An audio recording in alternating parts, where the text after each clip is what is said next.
Bismillahirrahmanirrahim. Assalamualaikum warahmatullahi wabarakatuh. Waalaikumsalam warahmatullahi wabarakatuh. SMK, SMK, SMK.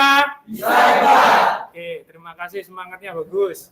Sebelum dimulai pelajaran pada hari ini, mari kita awali dengan berdoa. Yang kurang semangat tadi kira-kira siapa ini? Ayo Mas Rizal, saya minta tolong pimpin doa. Yuk.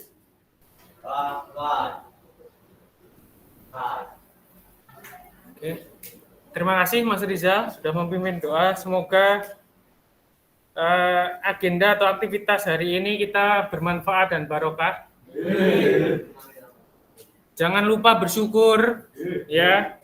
Di masa pandemi ini nikmat sehat sangat patut disyukuri ya.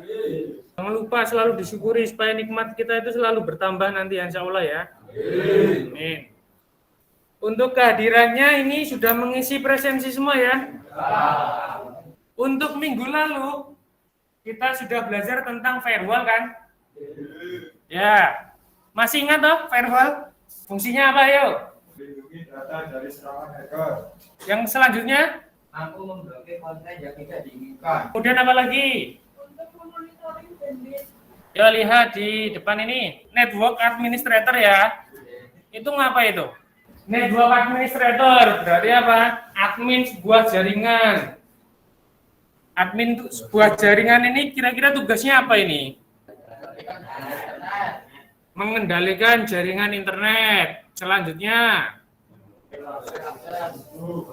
memblokir akses tertentu. Tadi menggunakan firewall ya. Terus apa lagi? Membagi bandwidth atau manajemen bandwidth. Pak, enaknya menjadi admin jaringan itu apa? Gajinya besar. Terus kerjanya di ruangan ber-AC ya, kerjanya enak, hanya di depan komputer, tidak kerja lapangan gitu ya, tidak panas-panasan.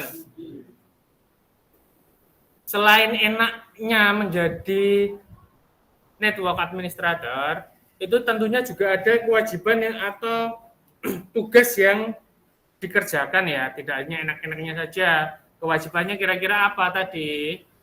Nah, kerjanya tentunya adalah by system, sistematis. Jadi harus benar-benar prosedural. Kemudian perlu ketelitian. Otomatis tanggung jawabnya juga besar ya.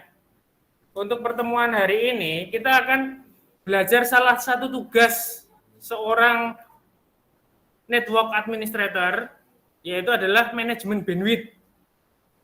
Ya, membagi bandwidth. Oh, si A dikasih batasan tanpa batas, non. Oh, si B atau ruang B dikasih 10 mega. Ruang C dikasih 5 mega. Nah, itu nanti kita belajar konfigurasi itu. Nah, ini tujuan pembelajarannya. Kita masuk ke KD12 ya ini ya. KD12 itu apa? Mas Alvin? Evaluasi manajemen bandwidth. Ya, mengevaluasi manajemen bandwidth. Kemudian yang KD4.12-nya praktiknya? Konfigurasi manajemen bandwidth. Ya, mengkonfigurasi. Untuk indikatornya bisa dibaca yaitu ya.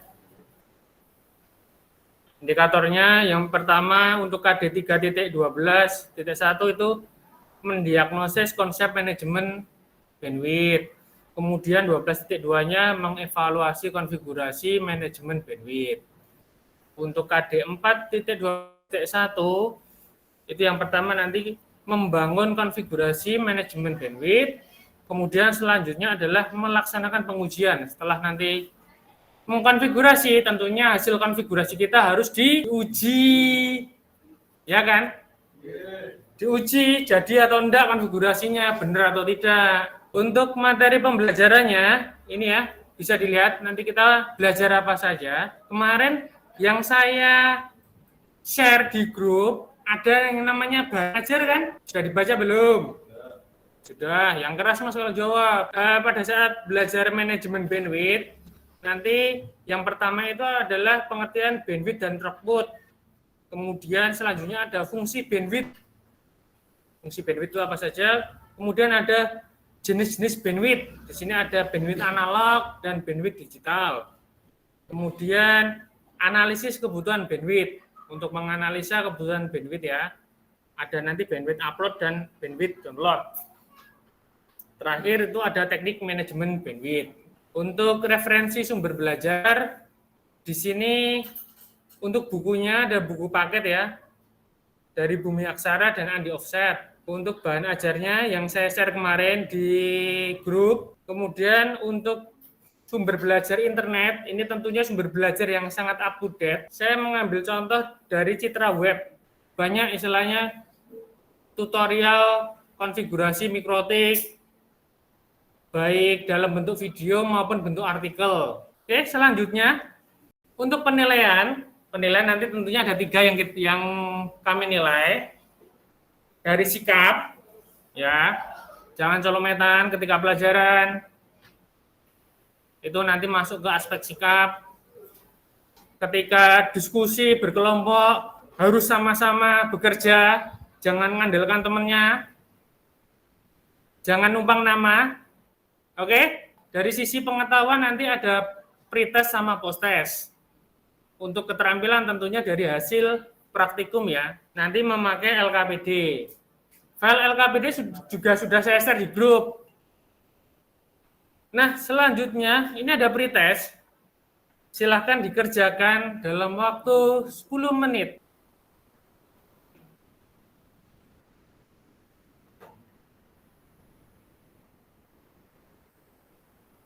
Sorry.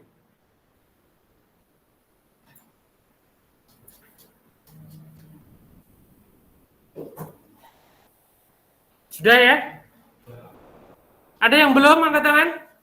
Oke, sudah semua. Terima kasih. Kira-kira seberapa penting manajemen bandwidth itu? Nah, sekarang ini kebutuhan internet itu menjadi kebutuhan apa? Apa ya? Apabila bandwidth yang kita miliki tidak diatur, bisa jadi antar pengguna saling berebut dan kadang ada yang sampai tidak kebagian data bandwidth. Nah, pentingnya manajemen bandwidth itu jika tidak diatur, bisa jadi sampai yang tidak dapat jatah bandwidth ya atau internet. Nah, itu salah satu pentingnya manajemen bandwidth. Nah, yuk dibaca bersama-sama ini. Apa? Sesuaikan kebutuhan bukan keinginan. Ya, sesuaikan kebutuhan bukan keinginan. Jadi, kalau nanti kita menjadi network administrator, kalau mau manajemen jaringan itu sesuaikan dengan kebutuhan, bukan keinginan. Kalau keinginan, kalau manusia itu, kalau keinginannya kan tidak ada habisnya ya. Nah, dari tadi kita ngobrol tentang bandwidth. Kira-kira bandwidth itu apa? Bandwidth adalah luas atau lebar cakupan frekuensi yang digunakan oleh sinyal dalam medium transmisi. Bandwidth sering digunakan sebagai suatu sinonim untuk kecepatan transfer data. Ya, intinya bandwidth itu adalah lebar frekuensi atau lebar jalur data. Kemudian satu lagi selain bandwidth yang mirip-mirip, ini yang namanya throughput. Throughput itu apa? Ayo salah satu yang suaranya keras siapa? Throughput adalah kemampuan tinggalnya suatu jaringan dalam melakukan pengiriman data. Jadi throughput ini sering disebut sebagai bandwidth yang sebenarnya. Nah, ini kira-kira gambarannya perbedaan antara bandwidth dan throughput. Seolah-olah ini adalah pipa dan air. Pipa, lebar pipanya itu adalah bandwidth-nya. Sedangkan air yang mengalir di dalam pipa itu namanya throughput. Kira-kira pasti lebar yang mana? Besar yang mana? Pasti lebar jalannya. Throughput tidak akan melebihi bandwidth, ya kan? Kalau banyak traffic internet jadi lambat. Contohnya kalau di sini satu lab ini semuanya buka YouTube, apa yang terjadi? Ya, malah jadi lemot. Karena semuanya menggunakan mobil yang besar-besar untuk melewati sebuah jalur. Kecuali kalau lab ini menggunakan bandwidth besar, tapi yang pakai hanya satu orang, maka aksesnya akan lebih cepat. Biasanya kalian nyebutnya koyo jalannya baik. Ya, kalau jalannya dipakai sendiri. Jadi otomatis perjalanannya lebih cepat. Oke, sampai sini ada pertanyaan? Saat speed test online itu menunjukkan bandwidth atau throughput? Saat speed test online itu menunjukkan bandwidth atau throughput. Kira-kira ada yang bisa jawab enggak? Saat speed test itu hasilnya sama atau beda-beda? Beda-beda. Ya, berarti kira-kira bandwidth apa throughput? Throughput, betul sekali. Saat speed test itu bukan bandwidth yang kita cek, itu adalah throughputnya, bandwidth yang sebenarnya. Bisa jadi saat padat, throughputnya kecil, saat longgar, throughputnya tinggi. Selanjutnya, waktunya diskusi ya. Silakan dipersiapkan kelompoknya.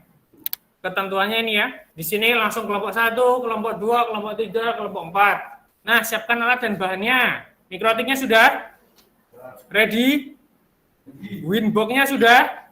LKPD-nya sudah di-download? Di LKPD itu nanti ada 2 kasus ya. Silakan kasus itu dicari solusinya.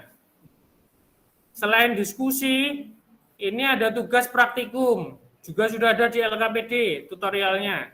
2 boleh saling diskusi, menyelesaikan kasus. Boleh bagi tugas lagi, kasus 1, kasus 2. Kemudian ada yang konfigurasi mikrotik. Selanjutnya ada yang menyiapkan file presentasinya. Ayo semuanya fokus ke depan dulu. Mas Ahmad Furqan mau presentasi hasilnya. Hasil diskusi atau pengumpulan data kasus 1. Layanan web atau browsing minimal 512 KB. Jadi, jika ada 20 PC maka perlu bandwidth sekitar 10 MB. Sharing file cukup koneksi lokal, tidak memerlukan koneksi internet. Oke, dari kelompok lain ada masukan tidak? Terkait solusi dari kelompok 2 ini? Terima kasih, tepuk tangan untuk kelompok 2 yang sudah menyelesaikan file itu. Ya. Kemudian, kira-kira ada yang mau menyimpulkan kegiatan hari ini? Oh iya, ayo Mas Alvin silahkan. Kesimpulan, perubahan bandwidth itu bervariasi, maka jaringan bisa bekerja cepat dan fungsional. Maka beberapa hal yang perlu kita perhatikan adalah 1. Jumlah atau total throughput jaringan tersebut. 2. Jumlah user atau pengguna. 3. Keperluan utama dalam akses internet. Ya, oh ya. Terima kasih Mas Alvin. Tepuk tangan untuk Mas Alvin dulu. Analisis kebutuhan bandwidth itu ada hal-hal yang perlu kita perhatikan ya. Ada 3 ya. Yang pertama yang perlu diperhatikan itu adalah total throughput atau jumlah throughput. Berapapun langganan kita harus mengecek dulu throughputnya berapa. Baru kita bagi. Selanjutnya ada jumlah user. Jumlah user perlu diperhatikan. Karena semakin banyak user otomatis semakin menggunakan banyak bandwidth ya. Yang terakhir adalah keperluan utama akses internetnya apa? Cukup ya, jelas? Oke, kalau jelas, sekarang lanjutkan dengan post test. Yos, silakan buka link post testnya, sama seperti pretest, tapi nanti pilihnya yang pilih post test ya. Udah semua ya berarti ya ini ya. Oke, terima kasih sudah mengerjakan post test. Ini untuk hasil evaluasi belajar. Untuk penilaian sikapnya, alhamdulillah baik. Untuk nilai pengetahuan, ini dari nilai pretestnya kalian masih 55%. Post test ini tadi alhamdulillah sudah 85%. Sudah peningkatannya sudah lebih dari 30% ya ini ya. Alhamdulillah. Kemudian penilaian keterampilannya dari praktikum baik. Selanjutnya, untuk materi minggu depan, ini adalah load balancing ya. Sebelum ditutup, nah ini ada kata-kata mutiara ini. Coba dibaca Mas Ahmad. Jika besok kalian jadi network administrator, mungkin wewenang kalian juga banyak, manajemen jaringan, blokir dan sebagainya. Tapi dengan itu pula tanggung jawab kalian juga besar ya. Yo Mas Afrizal, kita tutup dengan doa lagi yuk. Minta tolong dibantu pimpin. Baik, terima kasih dari saya. Assalamualaikum warahmatullahi wabarakatuh.